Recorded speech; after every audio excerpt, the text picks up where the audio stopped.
menghujat Roh Kudus misalnya waktu dulu itu, tapi dia belum tahu kebenaran untuk firman Tuhan. Ya. Apakah dalam hidupnya itu dia masih bisa merasakan karunia Tuhan, kasih Tuhan atau berkat dari Tuhan? Ya, oke. Sampai hari ini tidak ada seorang pun pendeta besar mendefinisikan apa arti dari menghujat Roh Kudus. Batasan menghujat itu seperti apa? Sampai sekarang belum ada yang tahu. Dan yang berhak untuk menghakimi itu adalah Tuhan. Tidak seorang pun pendeta yang bisa katakan, oh kok saya tidak bisa diampuni itu. Tidak ada. Tuhan yang menentukan. Karena itu rahasia Tuhan. Dan sekaligus untuk batasan menghujat itu kami pun hamba Tuhan tidak tahu sampai di mana.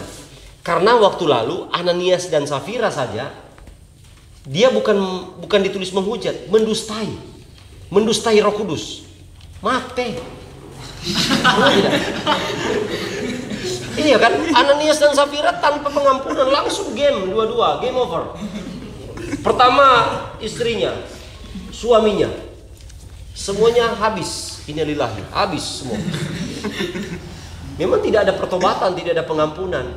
Sampai orang berkata itu kan yang menghujat. Tapi Alkitab katakan mendustai Roh Kudus. Nah, tetapi itulah memang tidak bisa diketahui kalau tentang menghujat. Walaupun memang Alkitab katakan memang semua bisa diampuni, tapi menghujat Roh Kudus tidak bisa diampuni. Tapi sampai sekarang tidak ada batasan yang mana yang menghujat itu. Dan kemudian kalau mau ditanya kira-kira dia akan menikmati kasih Tuhan lagi atau tidak, atau dia mau diampuni lagi atau tidak, itu adalah rahasia Tuhan. Nanti kalau di sorga kita tanya tuh, bagaimana? Betul tuh? Kalau di sorga kita tanya, usahakan kalau di sorga juga kalau kau tanya tuh, jangan sampai. Jadi seperti itu. Oke, bagaimana? Tentang dosa keturunan. Dosa keturunan. Turunan siapa? Karena itu orang Kristen itu dosa keturunan dan Hawa sekarang tetap ada. Bukan cuma orang Kristen, semua manusia ada dosa keturunan. Memang ada. Karena dahulu kan manusia diciptakan sebenarnya tidak untuk mati. Tidak. Manusia sebenarnya tidak akan pernah mendapatkan penyakit.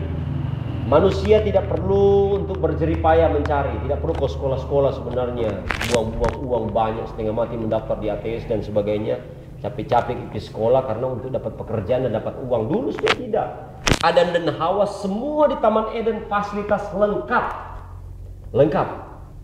Laptop yang tidak ada.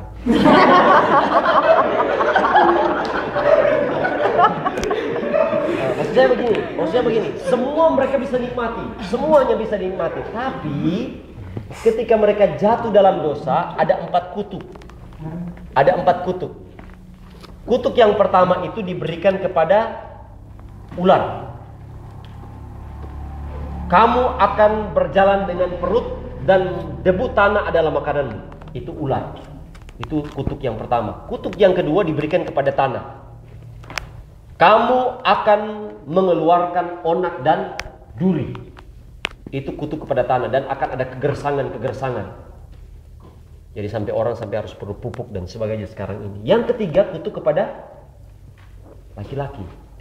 Kamu akan dengan susah payah untuk mencari nafkah, mencari makanan. Nah itu sampai kau kerja, sampai kau sekolah. Itu kutuk. Ini yang disebut kutuk turunan, loh. Ini yang disebut kutuk turunan. Dan kepada perempuan, apalagi? Kamu akan dengan susah payah melahirkan.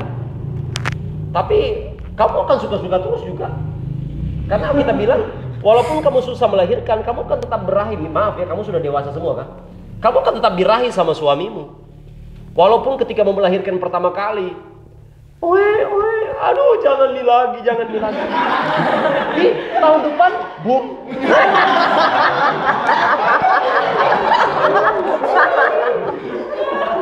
Iya kan? Jangan lu tidak demi kedua kali, 7 anaknya.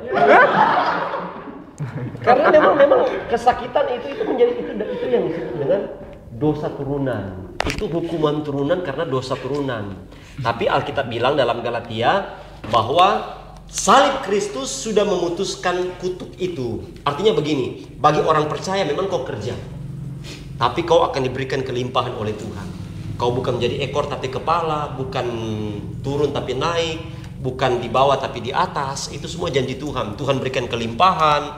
Jadi memang kita berjalan sesuai dengan logika manusia, kita harus kerja. Biar kau juga berdoa kemudian tidak mungkin langsung juga itu beras turun dari langit. Tidak, kau harus kerja. Kalau dia jatuh dari langit, jatuh di kepalamu, mati mungkin. Jadi memang harus kita kerja juga. Tetapi Tuhan memudahkan semuanya. Tuhan mudahkan semuanya. Jadi saya kira seperti itu.